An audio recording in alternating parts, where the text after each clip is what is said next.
hand over the mic to Lieutenant General Dushyant Singh, who is the chair and moderator for the session.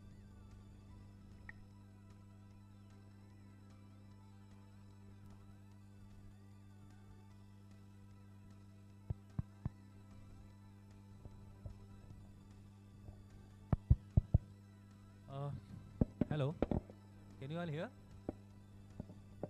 Okay, a very good afternoon to all of you. It's always a challenging task to get the audience to sit down, especially before lunch. So may I request all of you, those who are standing behind, to kindly take a seat and focus on the discussion. I assure you it is going to be very interesting.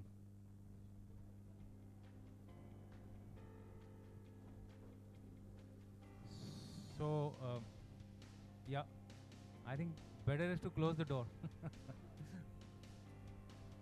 Okay, so what we are going to do is, this particular discussion will be a continuation of what we have just had.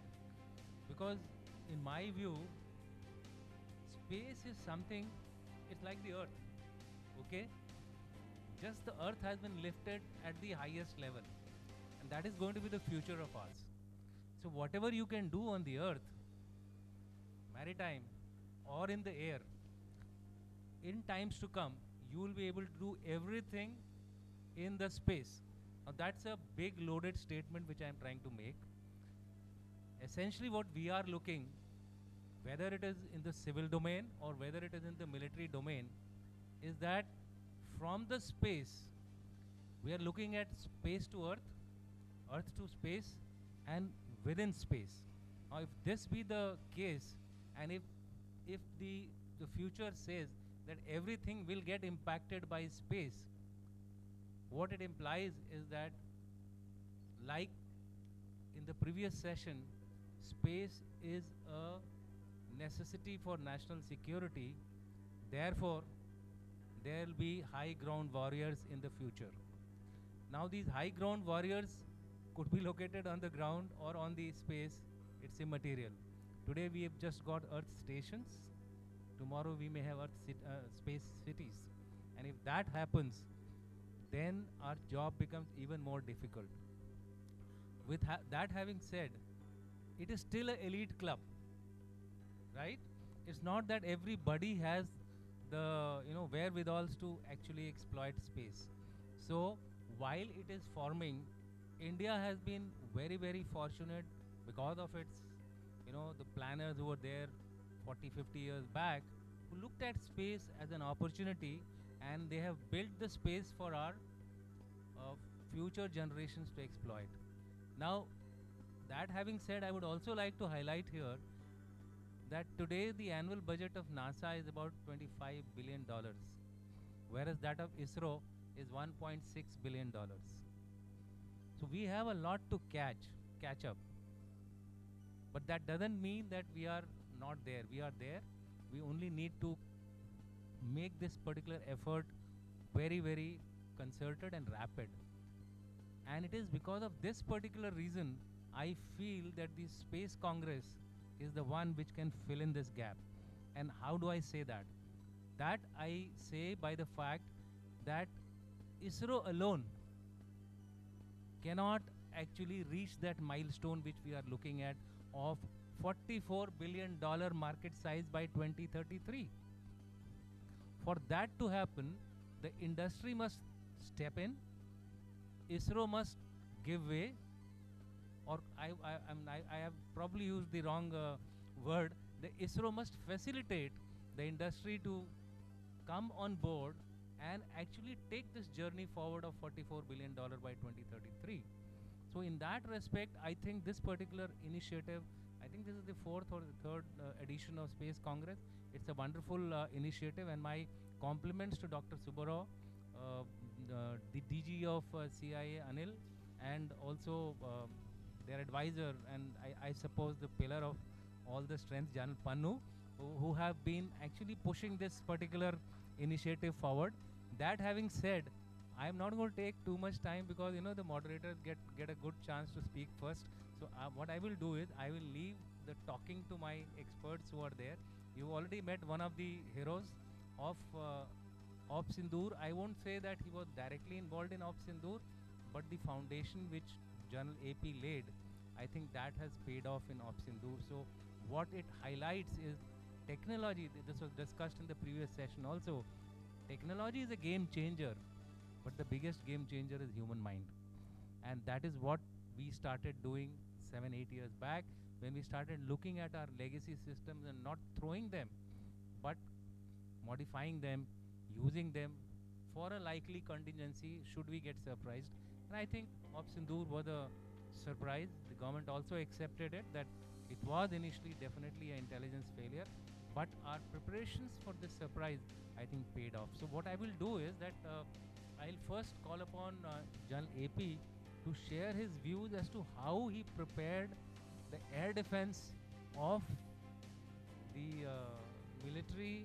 I would say I've got the Air Force rep also here, so he will cover the Air Force aspect of it. The military, the army aspect of it. How did he prepare the air defense to meet the challenges of Sindoor, and what is there in store for us? You know, this journey has just started. Let me tell you, we are just at the nascent stage. Somebody asked that question about, you know, how incidental victory and the Iron Dome also could not sustain the attack of the Iranian missiles. So with this small little thing, over to General AP, you would like to share your views on the journey which you started, and thereafter what is there for us in store.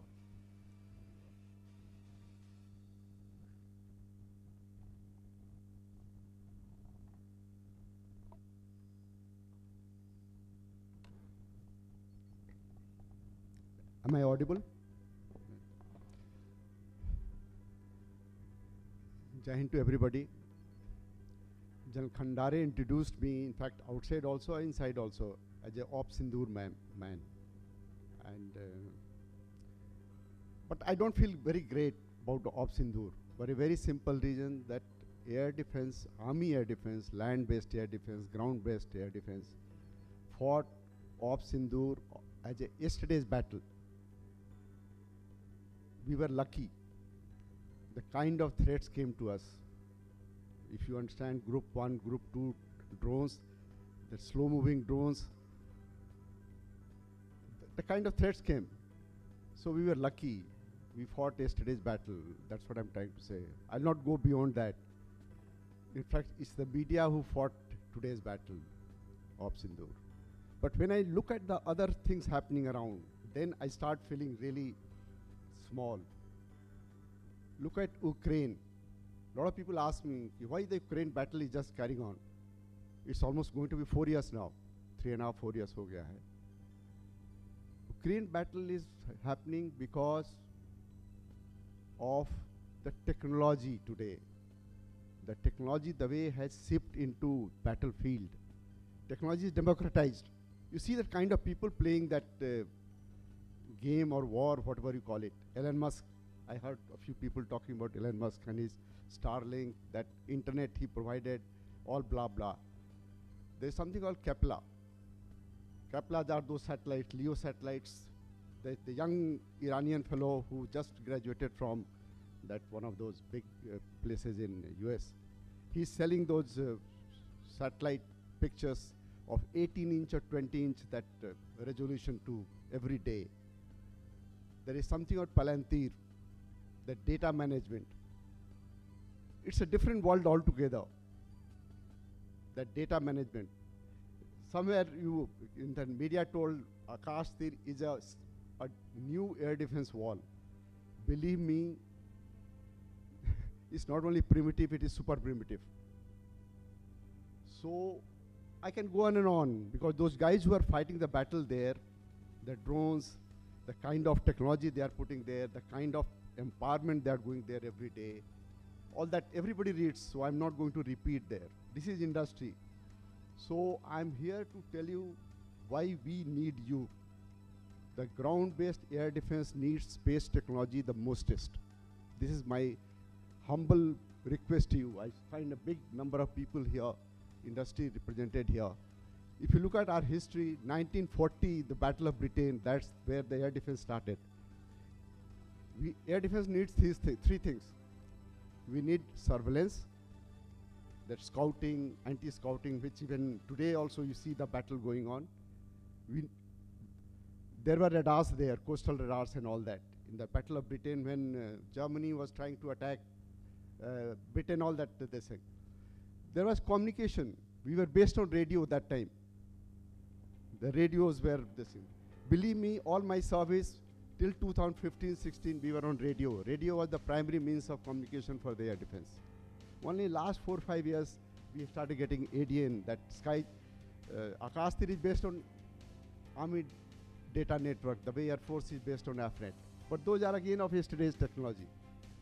We need communication, surveillance, and of course that whatever this is.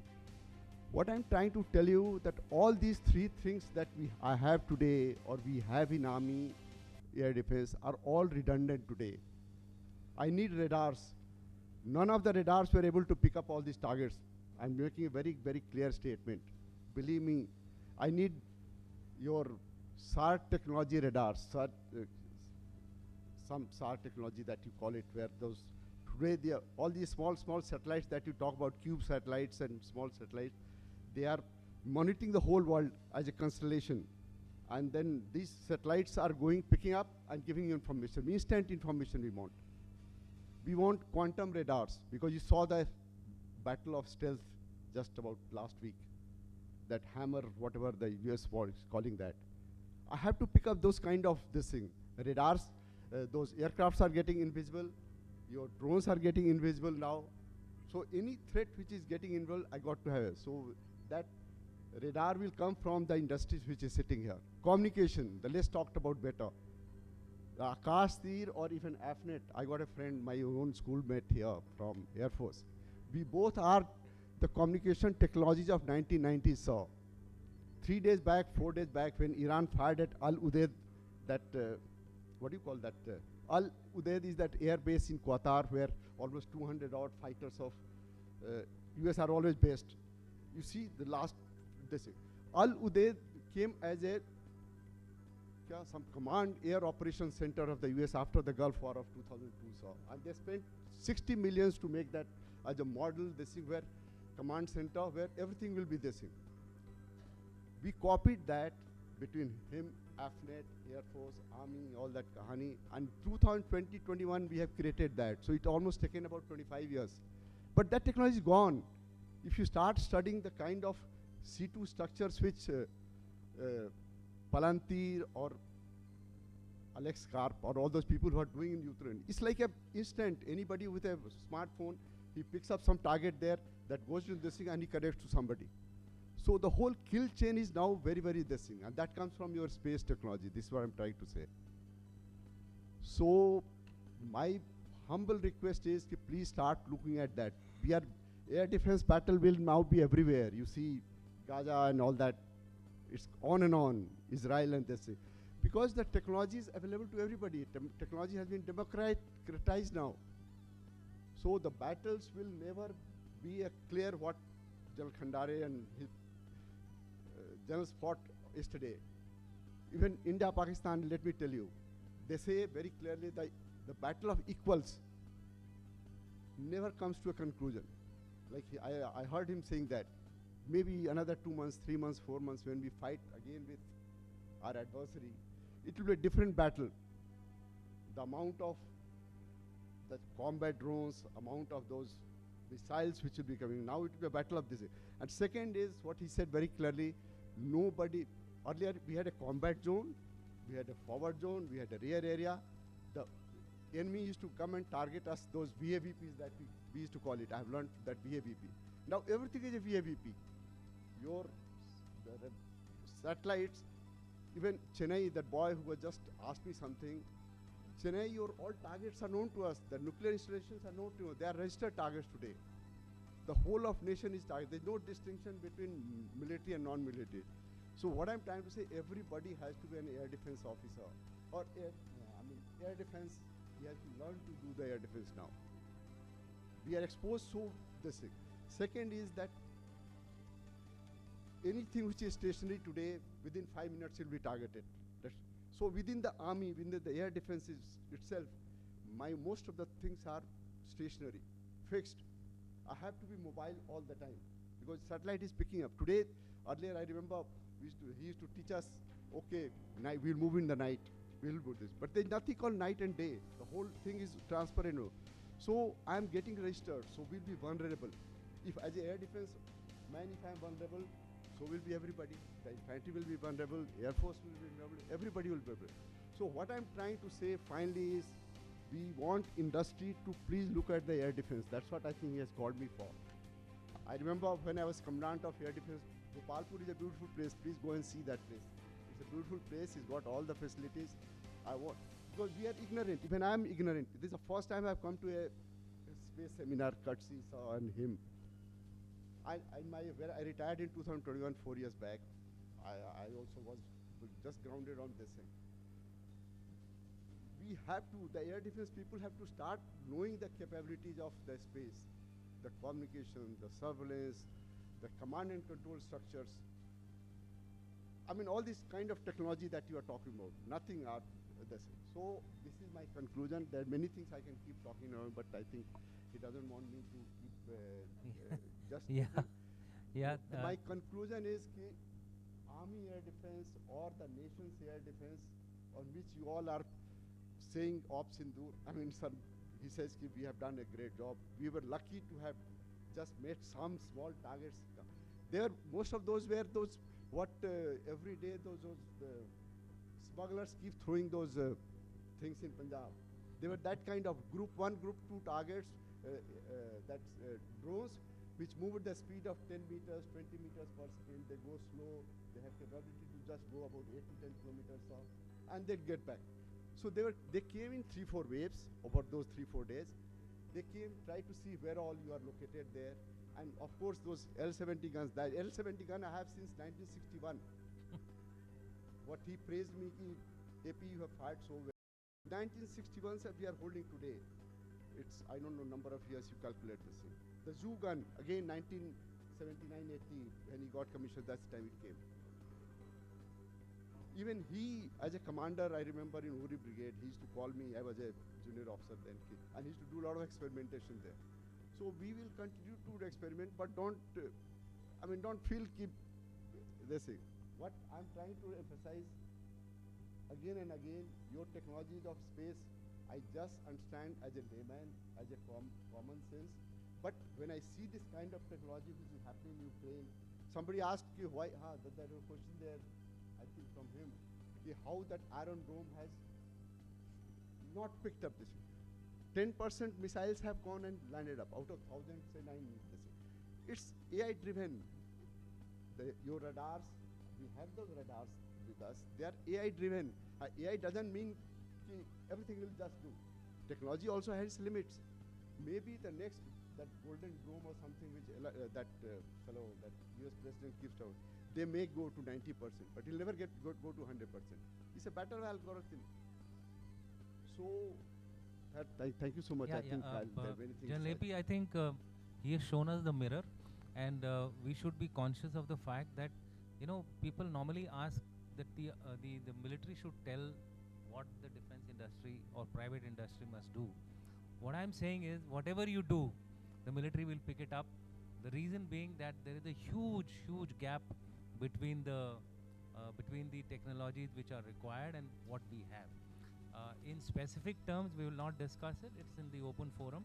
But I would like to also inform to this audience that after this session is over, we do have amongst us the ADG AD who has just come in. So you can interact with him on specific issues as to exactly what is required in the future from the air defense side as far as the army is concerned. Welcome, General Charan. So he's there sitting behind. Now, what I wish to highlight from his talk is that all the 3 major aspects of defense, which is essentially ISR, which is essentially PNT, and which is also subsequently space situational awareness and also ground situational awareness, everything is required by us as far as air defense management is concerned. Look at the expanse of our country. Now, the sense of depth has been blown away. There is no sense of depth. If we have touched the CPEC of Pakistan, then what stops him from touching our arteries of communication? Nothing.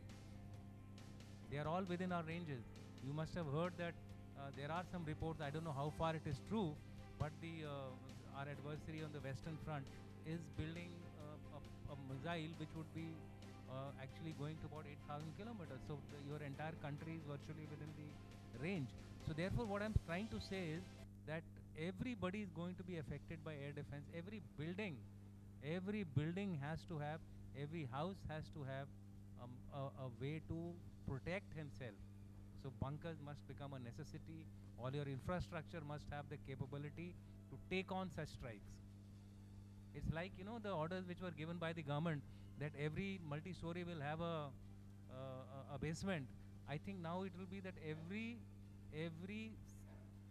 major infrastructure or a small infrastructure, you must have ways to protect yourself. With that, I'll request AVM Ranjan to essentially highlight as to what is the requirement as far as the Air Force air defense is concerned. First of all, there is nothing called separate Air Force or Army. It's an integrated concept where Air Force is the overall in charge, with the Army air defense being plugged into that particular framework, and now it will be the whole of the nation which will be plugged into this.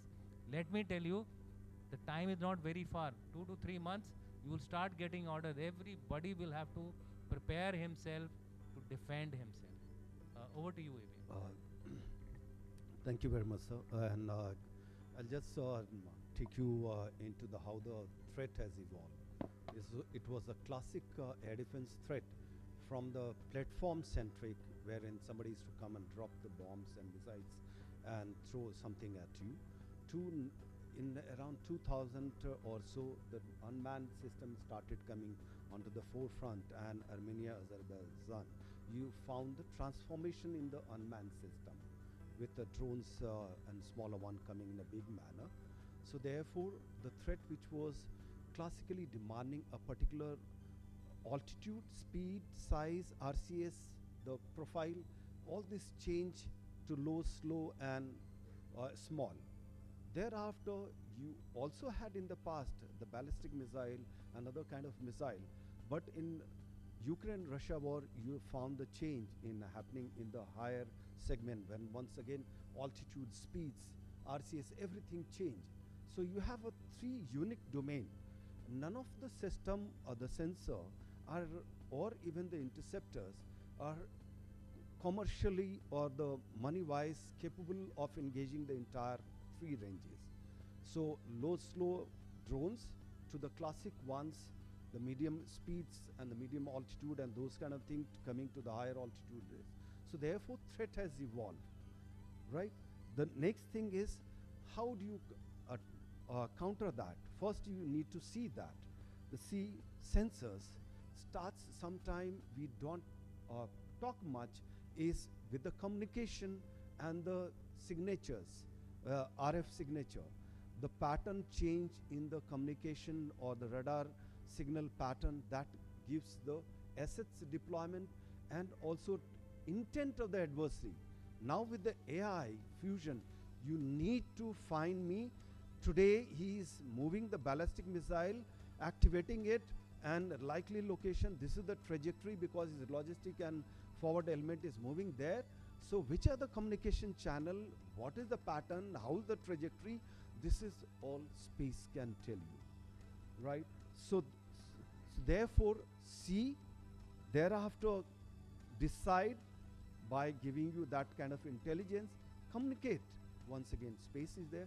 What sir told us earlier, you are essentially on handheld or the terrestrial communication. Now we need to migrate into the relays from the unmanned manned platform to the near space and the space itself, so that you have a cloud, multiple resilient cloud, which is giving from the decision maker to the last man seamlessly connected and fighting the battle. And space, near spaces out there to help. Then comes your act and intercepts.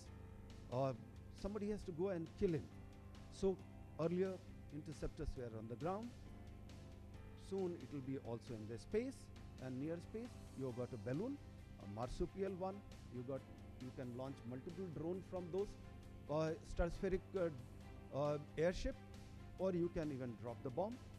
Fractional orbital FOPs you can go and kill.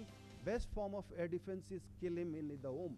This is what in the World War Churchill said, not when he gets airborne, when he is coming close to you. So once again, RLV, relaunch vehicle, ISRO is working on. Put a sensor, put a weapon, put a command center, and the next thing I come to the command center. You need a C2 command like a Kashtir or ISCCS.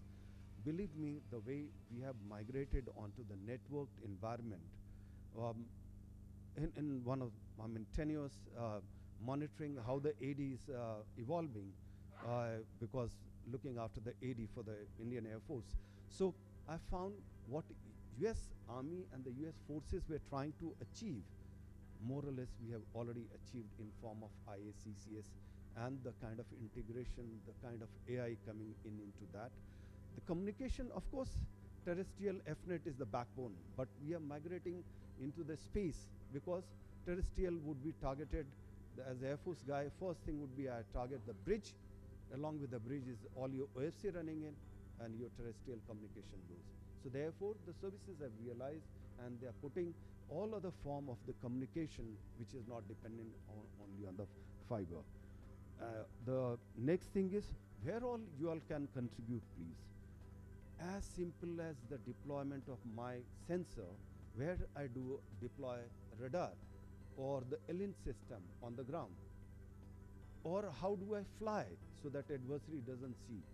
Space gives me a DEM data, how the earth is, and that gives me the planning tool for how do I plan my all the deployment, how do I fight the war. Because end of the war day, we are fighting on the ground, Clausewitzian principle, we need to control the land and the territory, because the sovereign survival is how do you guard your land, primarily. Trade and other part, destruction comes later. Next thing is elent and intent or communication, the intent by using the AI, how the pattern is evolving and how the things are panning out. Once again, space tells you the best.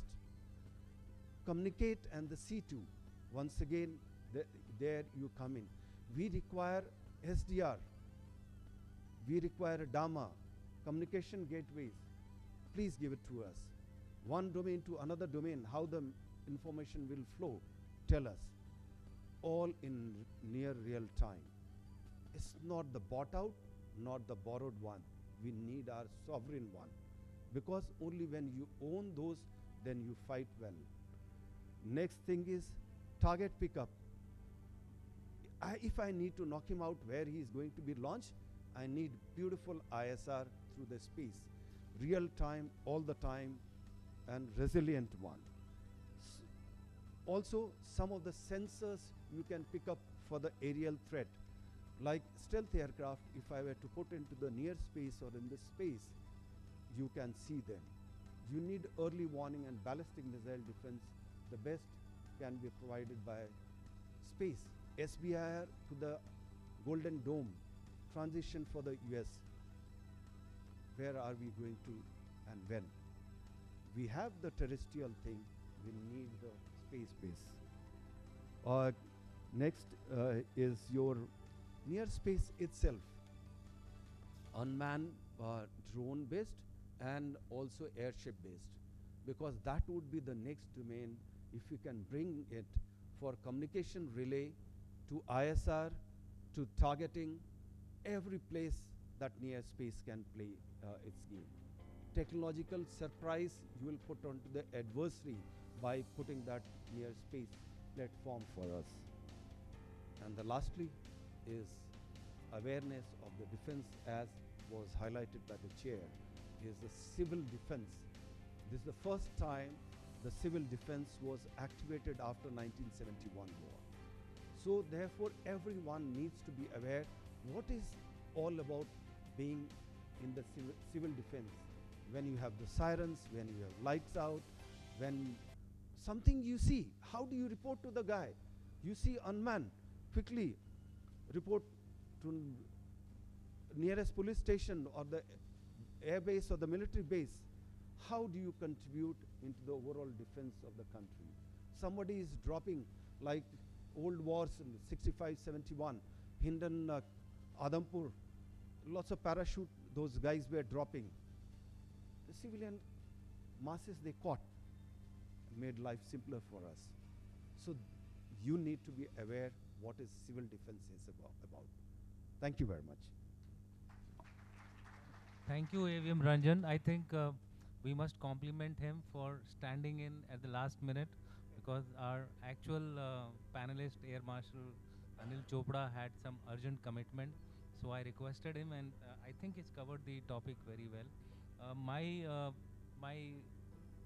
one message to this particular audience, and through you to everybody else, as far as national security is concerned and as far as role of space is concerned, I'm reminded of the poem of Shri Ramdhari Singh Dinkar.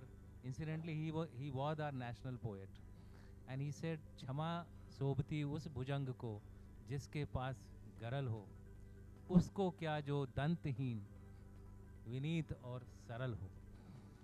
Yani ki, just to explain it to the people who are English speaking, is that you can only pardon if you have the strength, and if you don't have the strength, then nobody will value your pardon.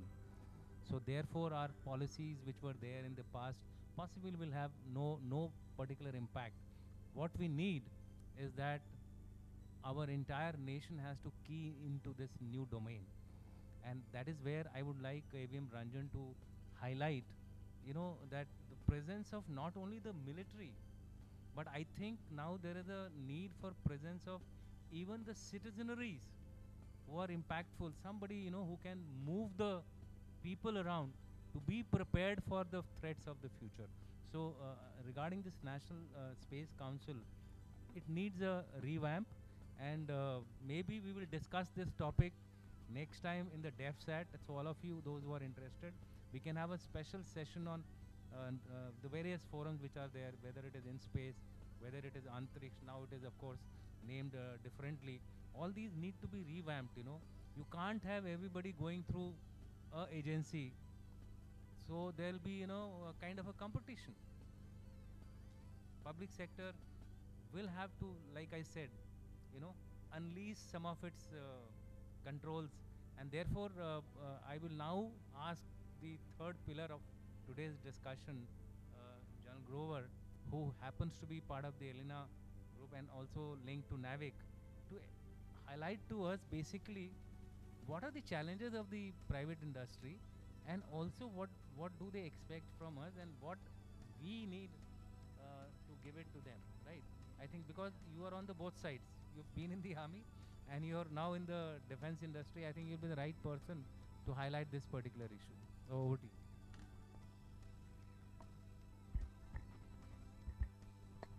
Space is a vast frontier, and it's enormous.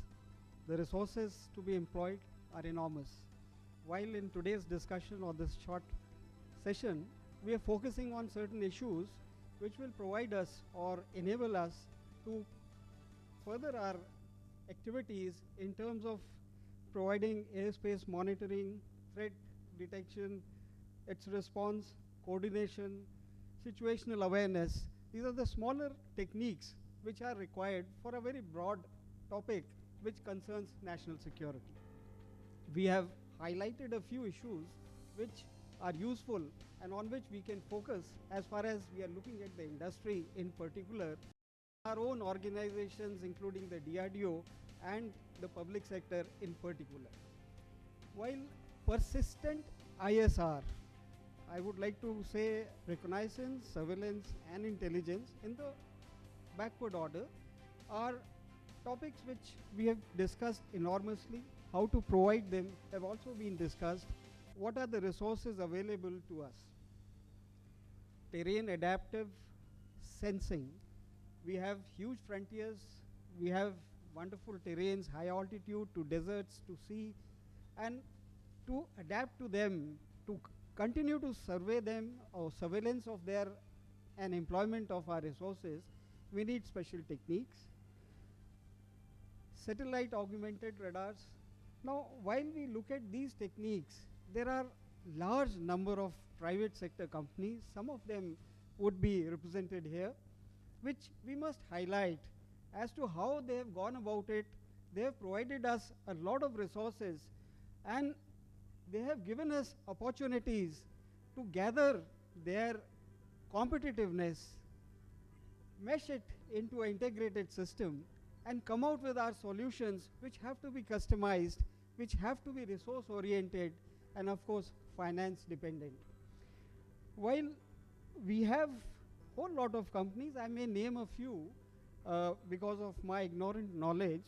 Looking at persistent ISR, we have Pixel with its hyperspectral imaging satellite for camouflaged objective detection. We have Galaxy, we have Kava Space, SatSure, New Space Intel. Now, there are quite a few which are working in this field. We have produced wonderful results. We need to take it from them, integrate it into our system, and move forward. Towards terrain adaptive sensing, we have the Blue Sky Analytics, SatSure, Dhruva Space, 3RD Technologies, and many more. Similarly, for augmentation of our satellite radar systems, we have the Galaxy, Anand Technology, a very well-known name, and the kind of capabilities they have demonstrated, data patterns, Tata Advanced Systems. And one particular aspect which I would like to highlight because of my interest is the PNT domain, or the navigation domain, in which we have Elena and some other companies. Now, while we look at their performance, we look at certain use cases where they have performed, where they have provided us the wherewithal, and where they are being engaged to move ahead. Prominent among them would be, as seen in the latest version of our OpSindoor, the LOC drone detection. We saw how our enemy had focused on bombarding us with drones, and we need to detect them, neutralize them, and of course we need to move forward by detecting them. We have high altitude gaps, we have air fields monitoring systems, we have to track during night, day, fogs, all types of weathers. Ballistic threat detection has to be done timely, and there's so many things which come to light, as I say, are the use systems which are coming on ground. But when you look at what is it that is our vision, what is it that we are looking forward to, and what is the future, I'm sure all of you have seen it. More of it has come in the days which have followed by. But looking at our particular vastness of our country, the amount of resources we need, the prioritization, and the technologies to be evolved and put to use, we have to bank on our organization, primarily the DRDO, the public sector units, which have to come out, integrate them, take the technologies from the private sector, embodel them, and give us what we need in future. I'm sure all of us know that we need an autonomous, layered space integrated ecosystem, which would define a whole lot of things on which we need to work. My previous speakers had already highlighted as to how at every stage, with every piecemeal of resource, with every gain of technology, we are moving part by part, moving ahead. However, though my intention here was to highlight certain amount of private sector participation and the responsibilities of our government organizations and the think tanks to mesh it up, bring it to a solution level, and move forward towards providing a wonderful national security to our nation and our citizens. Towards that end, I hope I've been able to highlight certain aspects. These are the ones which I thought need further weightage and coverage. Thank you. Thank you, John Grover. Now, since we are, running short of time, but my colleague here, AVM Ranjan, has few aspects which he wanted to highlight. So I'll give him the floor for a while, and you can speak from here itself if you want to. Okay. I think military guy is always on the feet is better than sitting Yeah. down.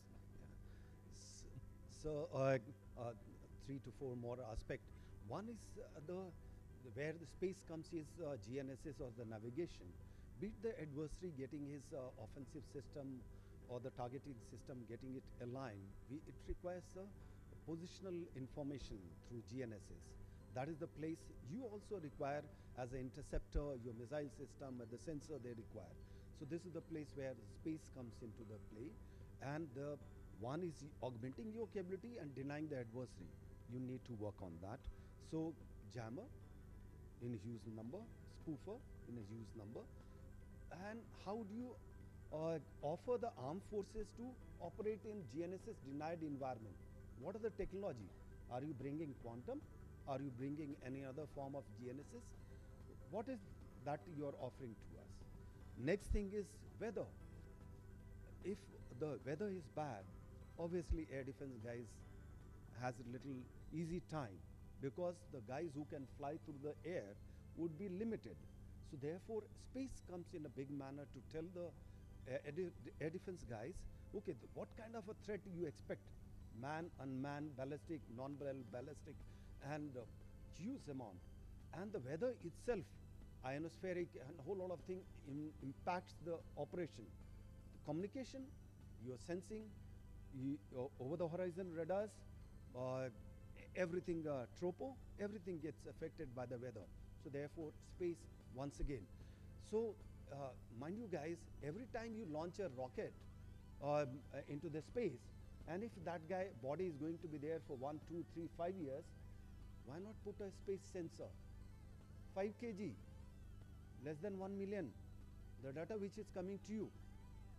You would be the best company to provide, other than everything is being provided by NORAD or the NASA. You would be the one who will be selling the space data to everyone. As simple as that, you can play the role. Next thing is SSA. As the threat is emerging into the space, you need SSA. And armed forces have already started fusing SSA information into their integral warfighting, the network or the C2 system. Like IACCS is fusing the space segment into that, which all satellites are passing overhead, what all they can do, what they can see you, not see you, dark phase, otherwise, and how do you operate, when do you move, when do you not move, what do you do, everything would evolve. And all this fusion of the C2 gives you a Gotham. Everybody kept talking of the Palantir. Gotham is the one tool which is brought him from nowhere to the 5th best, the defense industry.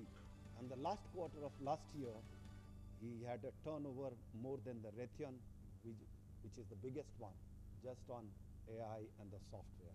Do we have our companies? As simple as you see the river from the space, please examine that river, seasonal pattern, slope, what is the material embankment. So I can make out, can you make a bridge? Can you irrigate? Can you flood? Can you have a pontoon? Where is adversary going to use that river crossing? As simple as that, and the same data, be as smart as Palantir, because when in the Kabul I started monitoring Palantir, I saw he's making business which is different model than what Pentagon companies are doing. 100 guys, वो 10-10 रुपए में सबको बेचा and सबसे पैसे बनाया. Same, if you analyze the river, you sell it to river, transportation, military, NSS, Niti Aayog, everybody in a small money.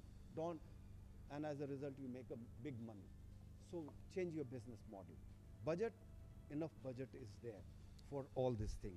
So we need our own Gotham, MDO, different one than the way they do. Incidentally, the Gotham The backbone is CTO is Indian origin. Most of the engineers are Indian origin. And our tool has to be better than them. Thank you. Thank you very much. I think we don't have time for any questions, but maybe we can take 2 questions because it's already 1:15. Yeah, go ahead. We'll take one more and then we'll call it an end. Yeah. So we'll take 2 questions and thereafter. So great insights from the panel, sir. So as I was hearing your conversation, I was thinking from a point of a physicist, a startup entrepreneur, and a layman in India. See, when people asked Dr. Kalamji during the Agni missile project, what is the core intention of developing it, he said, unless I am powerful, my enemy won't come and sit at the table and discuss peace. Now we have seen that it has been it's been Rafale versus the Chinese J-35s or Iron Dome versus Golden Dome. So what role do you see the Ministry of External Affairs and space diplomacy? Because if the MEA has to go and negotiate peace at the table, we should have atomic supremacy and the space supremacy. It's like a chicken and egg thing, unless we have supremacy in technology, they can't have a great deal about peace. Real peace is not just the illusionary peace talks. And we are seeing our defense budget now touching almost 70 billion US dollars, 6 lakh plus crores. So how can we address this problem going long term? Of course, there is immediate requirement for the armed forces, then we have an urgency to go and procure from wherever it's best in the world, and we want indigenization. How can we kind of solve this riddle? First of all, I think you've touched a very important issue. There is a realization now amongst the government as also amongst the various so-called elites who are planning national security, whether it is Niti Aayog or whether it is NSAB, etc., NSC, that without hard power, the bargaining power is absolutely on paper, right? That having said, we have to prepare to make our hard power count. How do we do that and how are we doing that? I can just briefly give you some examples so that you understand what we are actually doing. You see, I consider of Sindoor as a wake-up call, and I'm being very frank about it. The government, you would have realized that immediately when Sindoor was, secession was done as far as the military activities were concerned, released 26,000 crores, 9,000 crores in 2 tranches. Jan Khandare would bear with me. Under EP, emergency procurement. That means the powers have been devolved to the vice chiefs. That's the level of seriousness with which the government is looking at it.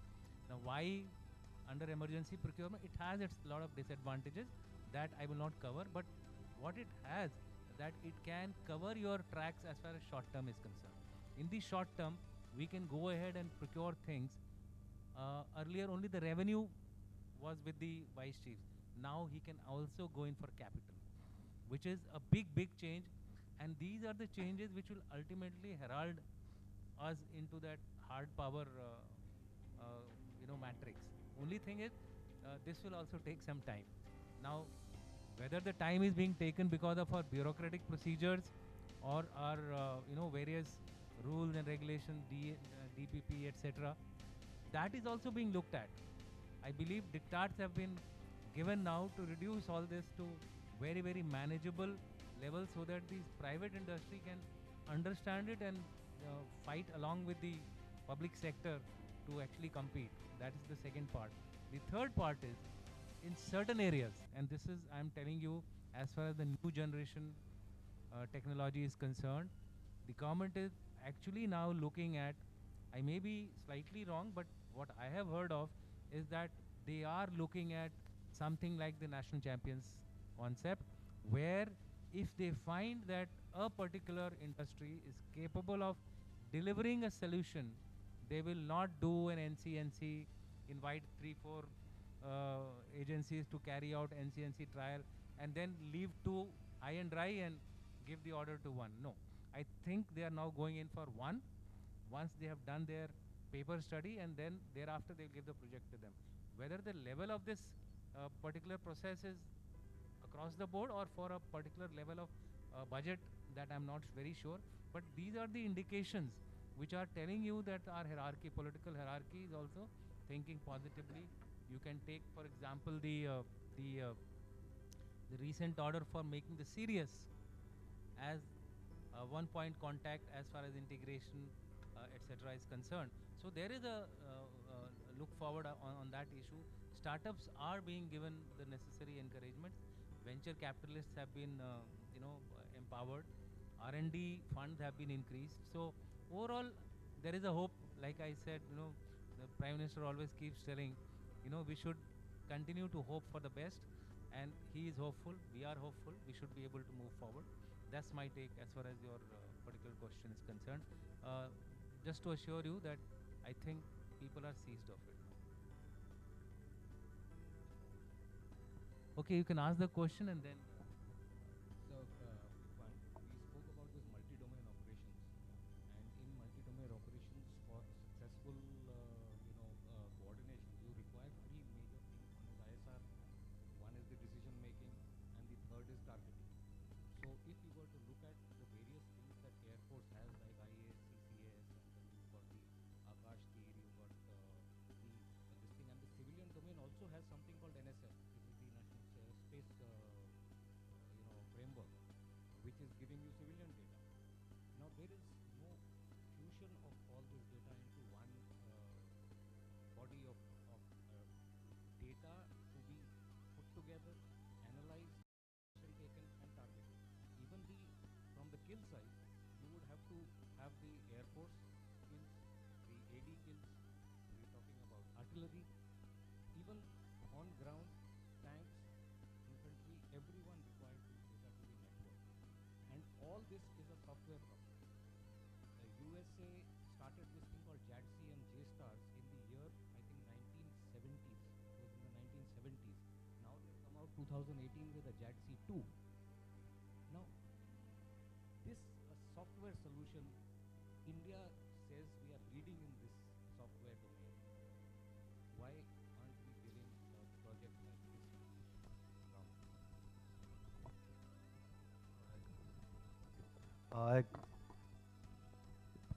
Next month, you'll have signing of something, the seed, what you are dreaming of.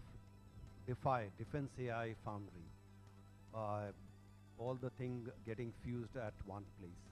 The work is on. See, individually, each of the service has got their C2 system, right?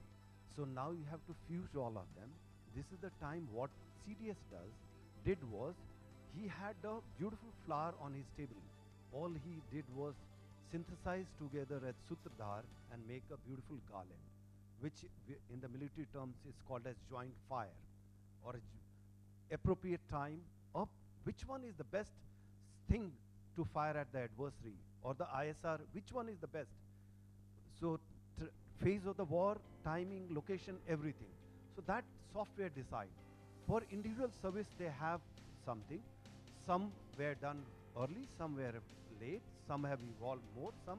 So in this particular manner, two supercomputers are coming. One already TEC is over, and apart from that, two more. So the things are happening. It's only thing is that we need to work together. Be aware who can offer the best. So my humble request, if you have anything on this particular domain, may I please contact me also in one of the chain. Thank you. The whole approach has to change now. There's nothing called centralized control. There's nothing called hierarchical control. Those are all gone. You all have been given the same example of that Palantir, or even that other fellow, Anduril, who is the best counter-US company in the world today. It works on decentralized. Every individual gets what he wants to. So software takes care of it. So we have to start thinking small, empower at the lowest possible level. I, as an air defense officer in JADC, I cannot control that VAVP which is there in this thing. That guy will do it on his own. And all the solutions are available. Today, no problem there which doesn't have a solution. In fact, I'm reminded of what he talked about Churchill saw. They say that the only thing in the world we don't know is the history that we have not read. And Churchill gave solution to the problem of tomorrow. I'll explain just in a minute, sir. The biggest hotspot today is North and South Korea. If you look at it, that it's the most heavily defended and all that. Almost 1,000 launchers of North Korea are all the time pointing out at Seoul also. It has capability to fire almost 16,000 projectiles, missiles, ballistics in an hour. That's the capability you have. He got scared as to why that Iron Dome could not pick up. You see, look at the threat. And way back in 1953, saw the Hughes of one of those big companies of USA made that DMD based of air defense. US has got a 3-star general all the time sitting watching how North Korea will do this thing. Now the whole technology was based on right of the launch. मतलब कि जब missile जब launch होगा, will pick up in the air, which is even today also it's happening. And then we will pick up and bring it down. Now you see how after your space thing, your satellites and all this, the whole technology is now changing to left of the launch. मतलब कि that launcher, even if he just shakes from his place, you know, and just bring him down. What I'm trying to emphasize today is all kinds of technology are available. Only me as the air defense officer, I do not know where is what available. And that can only happen when you decentralize it. The Delhi cannot control. You have to go to small places. Iski jo problem hai, please sort out through your technology. Thank you. So I think we have reached the dead end, and we will not go any further, except I will bat for the industry here, because we did have a small in-house discussion in our think tank. It was attended by General Pannu. He spearheaded it also. So I'll quickly quote 4 points and then call it an end. Collaboration and contracts. This is one area where the private industry would like military to step in. Funding support, demand-driven model, infrastructure and technology sharing, policy and regulatory clarity, indigenous capabilities, and global competitiveness is the requirement of the Indian Armed Forces. With that, thank you very much for patiently listening to us. Jai Hind. Thank you to our esteemed panelists for sharing such valuable insights and engaging in a thought-provoking discussion. Your contributions have added great depth and direction to today's dialogue. We are honored to have you with us. As a token of gratitude and appreciation, we now present mementos to our eminent panelists. May I now request that Chair and Moderator for the session, Lieutenant General Dushyant Singh, to present memento to Major General Sanjeev Grover.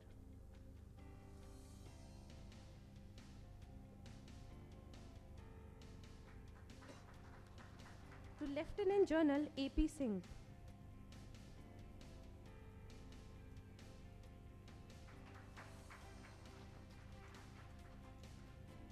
To AVM Rajiva Ranjan.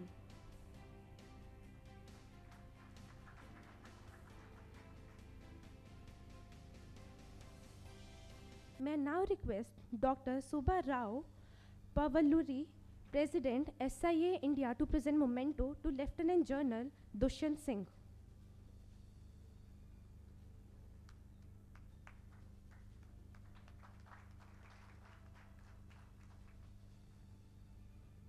I request everyone to come forward for the group photo.